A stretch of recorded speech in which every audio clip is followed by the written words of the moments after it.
How's it going? We are going to draw a target. This is actually the first time in a very long time that I've drawn more than just a one board target, doing it for Flex League. I'm also testing out something new that I'm working on right now. So the only mark on the board right now is the center mark at 60 inches up in the center of the board. There's no other marks on the board other than random screw holes because my boards aren't perfect, but I reuse my boards because they're very expensive. So let's get to it. This part of it is not something new. It's my pro stencil, which a lot of you have seen before. It takes a while to make them, so I haven't started really selling them yet, but I do plan to in the future. The only difference about this particular one is I milled the aluminum so that the actual center black ring is slightly large. That allows me to see the pin line really well. I got that idea from Dylan Teets. So let's get to it. Let's do the boring part first, which is the black lines. Nothing exciting on this one. I'm not gonna try too hard. I'm just gonna get it on the board real quick.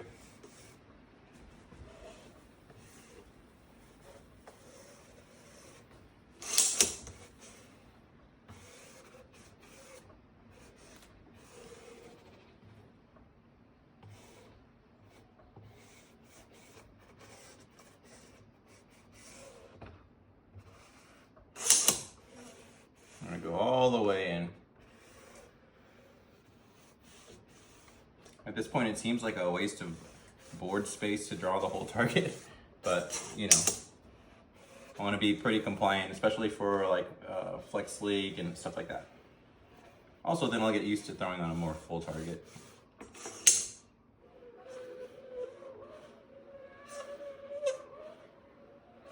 Let's make this one nice and pretty. Perfect. Okay, so that's it for that marker. So we're gonna leave this on the board because this is what's really, I guess, new. So you got your Pro stencil, of course. Or sorry, this is the Vampire Pro, of course. But I've actually put a mechanism on the back with a magnet lock, so it locks on there, see? And on top of that, I've got this little bad boy, which slides on the center. So this is calibrated for all the targets outside of the center. So let's go for it. We're gonna do, let me check if you can see the upper left kill on the screen. Yeah, you can. But I'm gonna start with the upper right kill just to, you know, make it cooler. So all you gotta do is bring it out there. Ooh. Now I got my calibration line there. Get that set. Perfect. Super easy. Lock it in. Get rid of that. Now you're ready to draw a kill. You see how it's already centered inside of, it'll be centered inside any of the black rings, so you don't have to worry about that. So let's draw our kill. Now kills are just 2 red lines, right? So let's do that real fast. Draw them nice and dark. Beautiful. Cool. Now let's do upper right bowl. How about that? So again, you just lock this in. And then, so normally I do probably, I'm going to do kills first and then bullets, so I don't have to adjust this every single time, but you know, whatever, then I have to show both. See how it stays right in the center of that lane? Love it. All right, let's see. So that was the kill shot. This is the bullseye. I like that. Probably don't have to take so long lining it, but I want it to be pretty, so. Okay, the outer is gonna be red. Yep.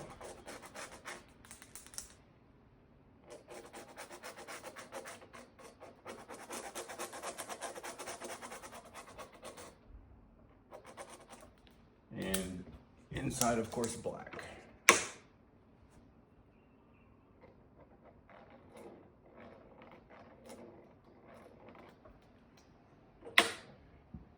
Beautiful.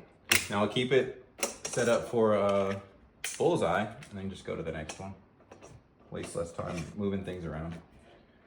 Okay, so it's gonna be about there. Let's see. Perfect.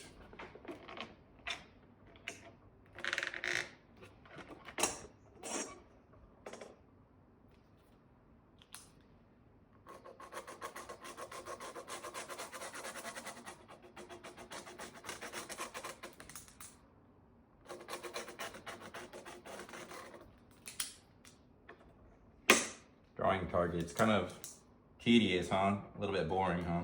I actually really don't like drawing targets. I really don't. So that it might be the driving factor why I keep building things for building targets so I can make it accurately and a little bit faster. Because I just don't like it's just like tedious, I guess. All right, let me do all the bullseyes real fast first.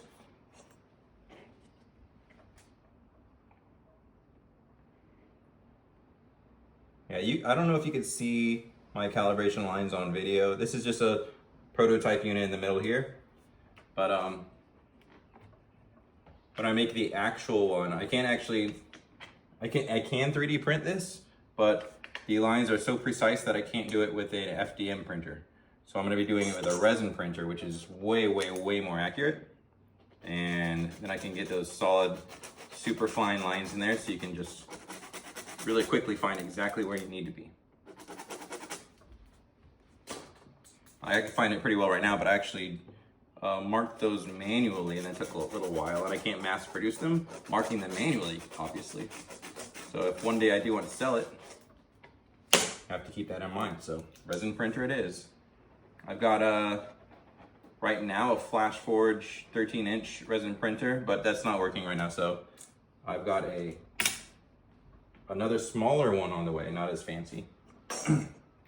Just for little things like this that I'm gonna need to be doing. Okay, lower left bowl, and then I'll be done with that. I actually don't know how long it takes to draw board normally, like without my stencils, because I don't really use anything else. So I'm really curious. If anyone got this far into the video and you're seeing anything that you suggest, hey, this might be an idea for something to try out or something that might be faster or better, I'd love to hear it. Maybe I could try it out or build it and test it if I haven't already.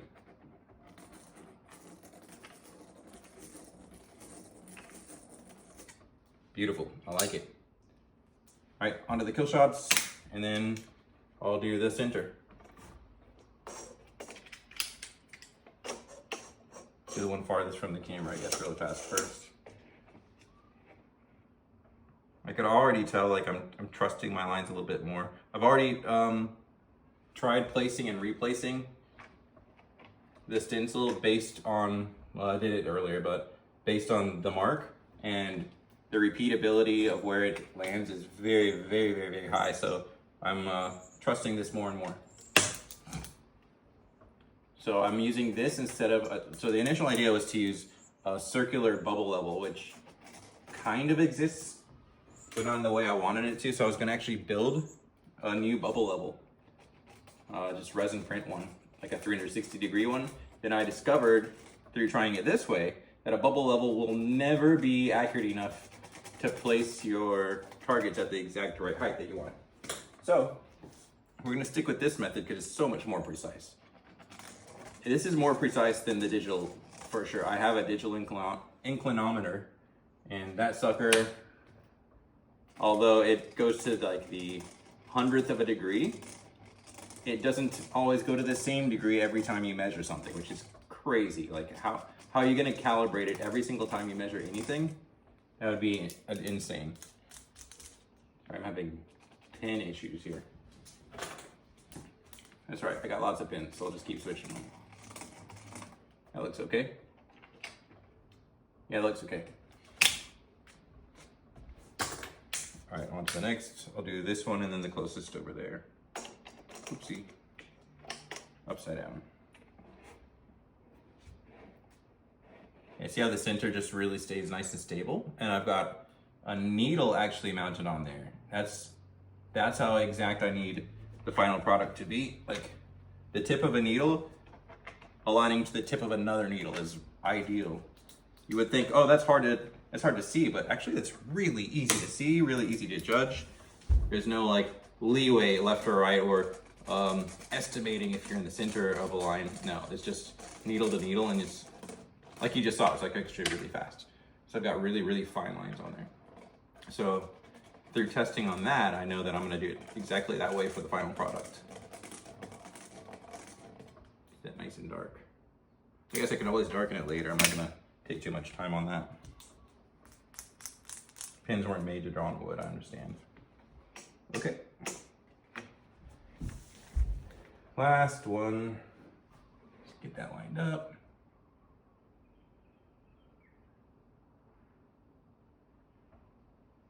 Hang on. Yeah, that's good. Perfect.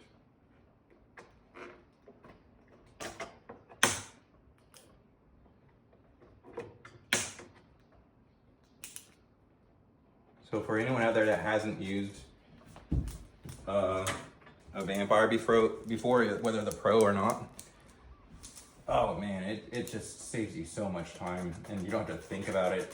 It's just so nice. My pins are dying. Luckily, I have tons of pins. So we're just gonna keep switching it out for good pins and get this finished. Oh yeah, it's much better. I'm actually gonna go out of my way to find a better red pin now. This is kind of annoying. I never use red pins on my boards, really. Yeah, that's nice. That's very nice. All right, so I'm not gonna be coloring in everything, but I am gonna do the center portion just because, you know, that completes the board without coloring. All right, before I take it off, for anyone that does buy this in the future, you do not need to torque the screw down on it. You just need to compress the spring slightly, and it suspends this entire mechanism between two bearings. And that's all it does. It just tensions it into the board. So you don't need to torque it down. In fact, it's not preferred. It might eventually break it or wear down the bearings way too fast. All right, so for the center, I'm gonna show you what I was talking about, why this is slightly too large. Probably obvious. So I'm using my little centering thing. I did this kind of as a joke, like, oh, let's just do this to get it perfectly centered, and it actually worked out really good, and it's super fast to make them too, so. I might actually make the center hole even smaller to be more precise. Because I don't have a back wall, I can't push super hard with both hands right now, if you're wondering. Okay.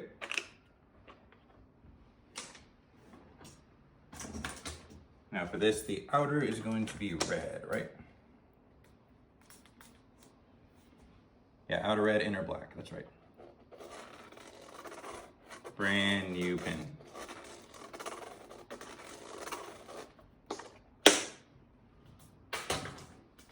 And then we are good to go. Let's make this nice and dark. So I'm gonna make this center line thicker on purpose. The angle at which the stencil goes in towards where you're marking, I played around a lot with that. I had people testing it. Like, I keep mentioning Dylan because he's been really, really helpful in giving me feedback. So the angle is very intentional, and also the height. So you can actually adjust how thick you want the line by moving the pen around. It's not completely flat, but it's fairly vertical. So you see how dark that is? You could do that every time if you want to. All right. That's it. If anyone wants a little closer look at my janky, crazy little mechanism. It's just a prototype. It'll look way prettier later. The weights will be more compact, etc. But for now, this works. So thanks for watching.